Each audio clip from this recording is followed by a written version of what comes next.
As far as rock as a whole and in general, I don't really think that because it's not on the at the top of the charts or and especially punk rock and even like more of the world where we come from, where there's a lot of pop punk bands or more underground kind of music.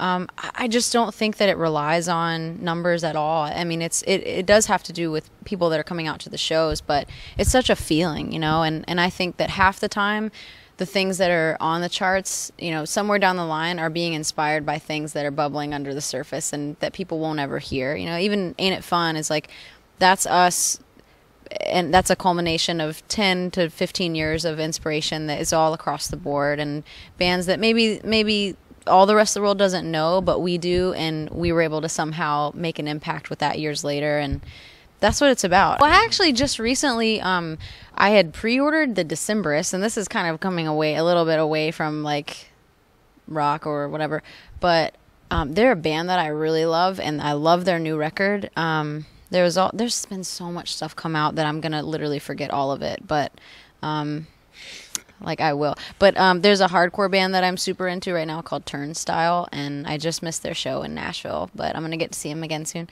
But I think that they are gonna be really big, especially like for a hardcore band, because you don't really hear a lot of hardcore bands out there in the world and being recognized or acknowledged the way that some of them should be. But I think that they're like one of the coolest things to happen in a while. There's a lot of cool 90s influence, and like there's like groove to it that's kind of hip-hop-ish, and then there's attitude that like some things you're listening to and you're like, is that Red Hot Chili Peppers for a second? I don't even know. But the influences are all across the board, and I love Turnstile. I think they're pretty cool. Anybody else?